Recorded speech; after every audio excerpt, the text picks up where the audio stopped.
Thanks for watching Slice of SciFi. I'm Noah Richmond. And I'm Lewis Howley.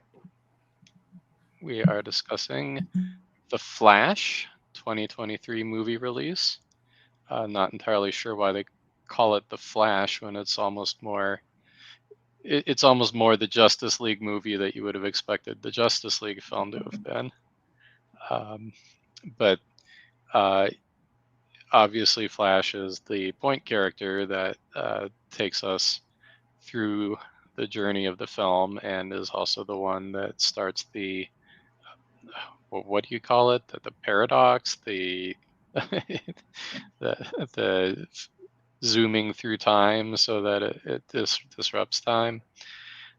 So from that point of view, I guess you call it the Flash, but it does manage to pile in all kinds of cameos from all throughout the DC universe. So uh, unlike some of the other films that are solo superhero films, this one is almost almost deserves a different title as far as I'm concerned.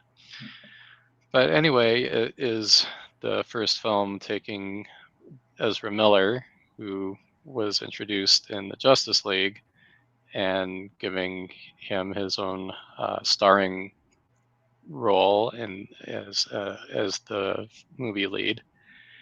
And as I think a lot of people are aware, it's really a film of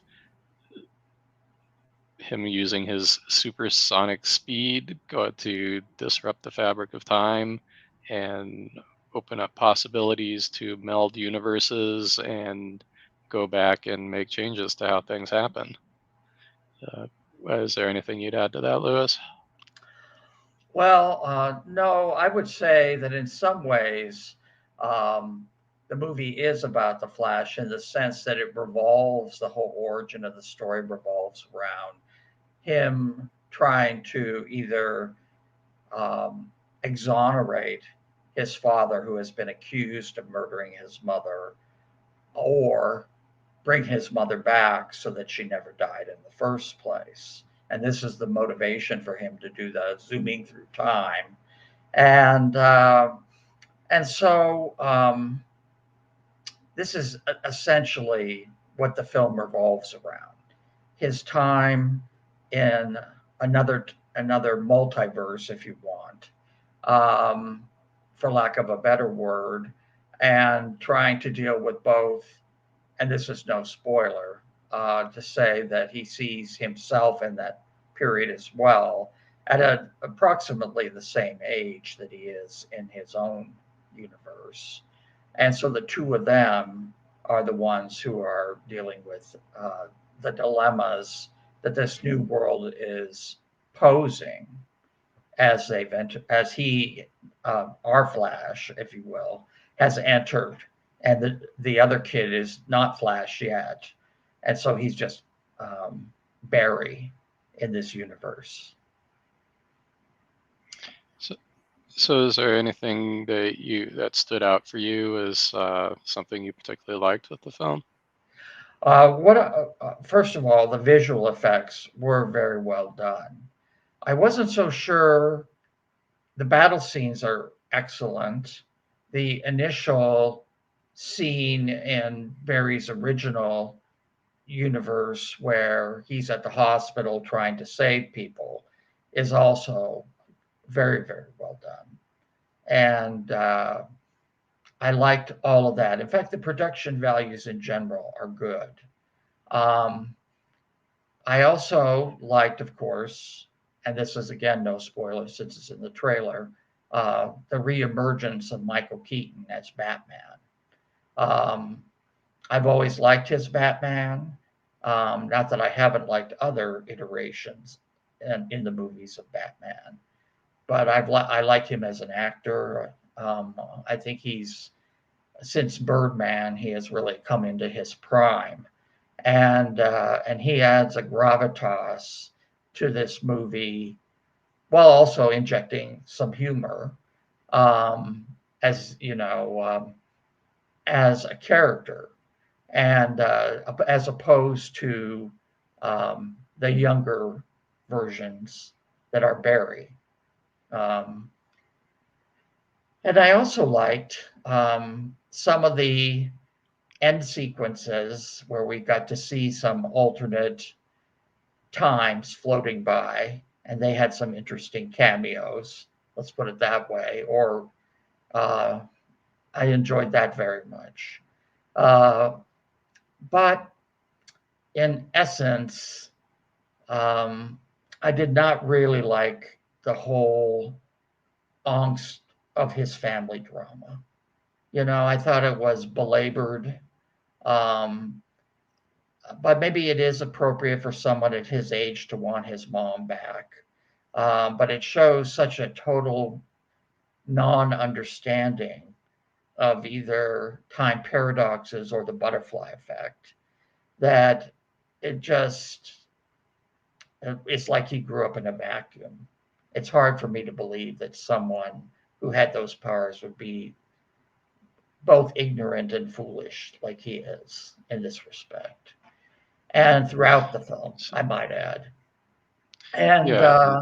So it's, before we get into what, yeah, before we get into the don't likes, I was thinking, is there anything oh, else oh, you could that's say fine. Go that ahead and that say that what you liked about it. I'm afraid yeah. I've run out. Right. So what I did find interesting about the film is how they did use the Flashpoint paradox as a way to play with the whole DC cinematic universe up to this point. It's obviously coming due for a whole complete reboot. And I thought it was interesting how they exploited this to not just pay homage, but really actually have some fun with everything that they've done up to now. They found some way that actually they could bring Michael Keaton back to be Batman, and it works. They found a way where they could bring Michael Shannon's Zod back. They found a way that they could introduce a new Supergirl, and I liked that they found ways to do that where they could just have fun with it, where made it made sense. I mean, it made sense, although of course the whole thing is just I found very weird. But within the framework of having created this really weird narrative, uh, that they did do something that actually they could play with, and I thought that they did manage to do that effectively. And as you said, it was fun when they did find ways to merge universes later on to give us peeks at other variations of what some of these characters have been, both within the cinematic universe and throughout time. And um, I guess maybe I better stop there before we give any spoilers. But that is what I found interesting about the film. That is what I found most enjoyable about the film.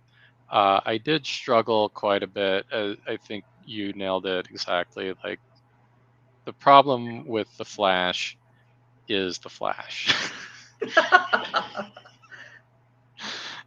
And really, for the first uh, almost half of the movie, I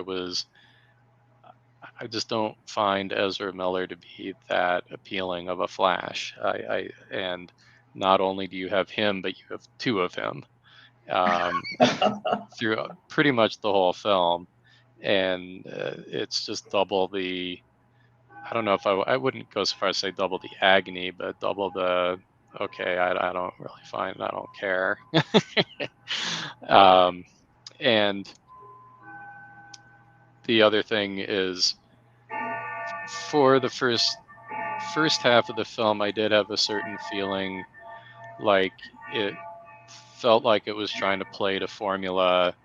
There was a lot of humor thrown in that just smacked a little too much to me of, okay, we're trying to be like Marvel now. Let's show that we can compete with Marvel by being more like Marvel. That's it. Just felt like it was following a bit of a formula, and the humor just seemed a little forced to me.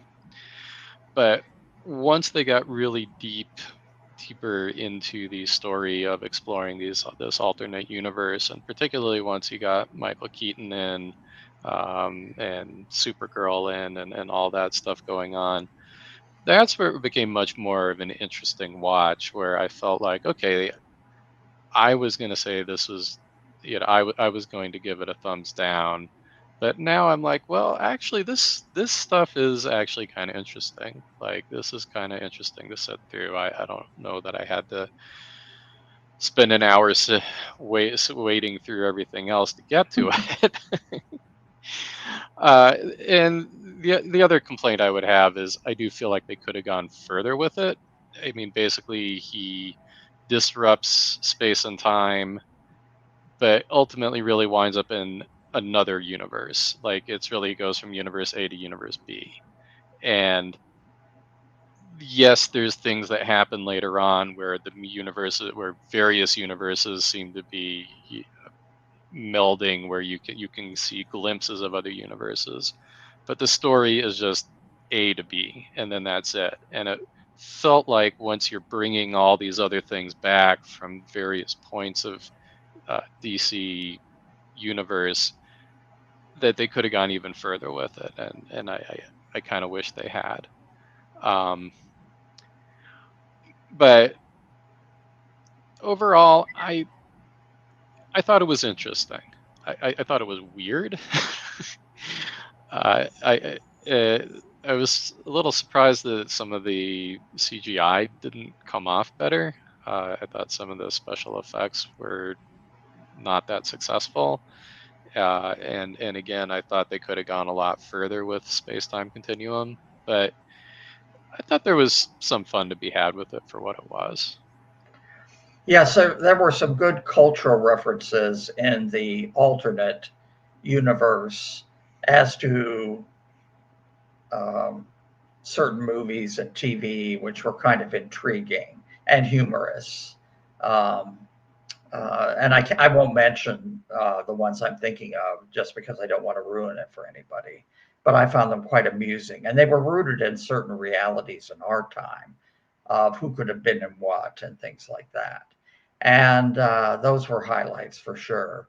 I also kind of like the way they fit in the origin story of how the Flash became the Flash, but not through uh, Universe A's story where we already meet Barry and he's already the Flash. But when he tries to make his doofus other half from Universe B become the Flash.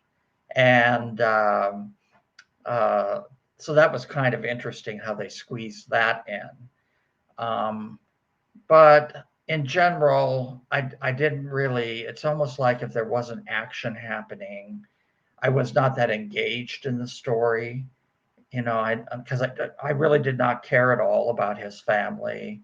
And of course, it's meant to be particularly, I think it was manipulative in terms of that, you know, in terms of using oh, my mom is dead story um, for that. And especially in terms of how this movie goes toward the end. Um, I also felt that the final resolution that of this story in the, for the lack of a better term, time nexus where everything is going on. I thought that final resolution was predictable and contrived. Um, you know, you could see it coming from a long Yeah. way away. And again, you know, it's the danger of dealing with these time issues. You know, it's so easy to get your story to go a certain way using it rather than doing the work to make it intriguing or interesting. And again, you know, when they were doing the views of the other worlds toward the end, that was really well done. And I agree with you; it would have been very interesting to have more of that. And you know, the movie was 2.5 hours long. That's a long time to be sitting through a lot of filler, in my opinion. Yeah. Um, And I did appreciate the cameos. I liked those. Those were good. And I also agree that Supergirl was a good addition. Um, and to hear the story of what happened in that universe to Kal-El, for example. And but overall, it wasn't bad, but it wasn't really good either. And it's really more a movie because of its 2.5 hour length that I would have preferred to see streaming, quite Uh-huh. frankly, where I Yeah. could pause it or fast forward it, in fact, through certain scenes. I was also disappointed by the fact that the usual Marvel type insertion of end credit scenes was such a dud with this one. It added nothing to this story. Yeah, and that's going to be the one last gripe that I was going to come up with is, so one of the things that was fascinating with these alternate universes is it really pays homage, not strictly, I mean, it certainly plays homage to everything that's happened in the DC universe going all the way back to Tim Burton's Batman, but or even actually going all the way back to probably Christopher, Christopher Reeve's Superman. Um, And back but beyond that, uh, but but I was going to say, but not only does it pay homage to the cinematic universe, but you get to see some peaks of, like, really going way back, golden age Flash, and all these various takes that have been when it comes to Batman and it comes to Superman. But Wonder Woman, it's like it's only been Gal Gadot, and there's like, there's no Linda Carter in there. There's no nothing other than than her, and similarly, Aquaman is Jason Momoa is it. Like, they even explicitly say, no, yeah, there's nobody else. It's like, well, okay, last I checked, for the past 75 years, Aquaman has not looked like Jason Momoa. Like, really, you can't have come up with anything, any nod to anything else. Um, so yeah, that was my other gripe, is again with not taking it as far as they could have. Like, they took it pretty well with those three characters, but what about with all the with the rest of the Justice League? Why didn't they give us a little more variety? So that would be my the other thing that really kind of stuck in my craw well, after the and, film. and, and another observation I want to make is I think now we have almost gotten to the point with superhero movies that you just can't have a basic conflict with a villain. You've got to throw in these other elements. You have to have the alternate universe, the multiverse, or something like that to expand it out. I think one thing that I like, for example, about the Spider-Verse movies is they retain the numbering of the different Earths.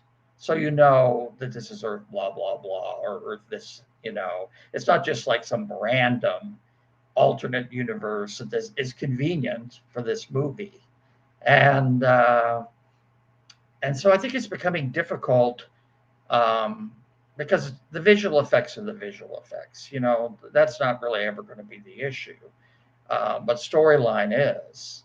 And if it's just someone fighting Doc Ock for the whole movie, that's never good enough. You have to have like two other villains or a time element thrown in. And so also intrigued to see in the future with these DC movies what what tack they're going to take in terms of how they're going to progress. Um, and of course, obviously, if it's new characters, you'll have origin story, which can be intriguing too. But um, yeah, so I So was not, I mean, I kind of feel like you do, Noah. Not great, but not hideous with this uh, film. yeah, so I think in conclusion, what what I would say is, yeah, I think that you summed it up pretty well, Lewis. That this is a film that I would recommend to catch on streaming, but because there is quite a bit of filler and quite a bit of forced humor, um, parts that are just not that interesting to sit through. But there is enough in here that I found to be of interest and entertaining enough that I, I would I would give it a somewhat soft recommendation. I would say on a scale of 1 to 5, I would probably give it 3 stars. Yes, that's exactly what I would give it because that's the midpoint. And it's certainly worth watching. And I'm suggesting streaming as opposed to, but I would also say it's a good one to catch on DVD, although now we're getting to the point where some things are not coming out on DVD. This one probably will, but there are other things now that are being released on streaming that never make it to DVD. All right. So 3 out of 5 for both of us. And I think that's our thoughts on The Flash. So thank you very much for watching Slice of Sci-Fi. Bye.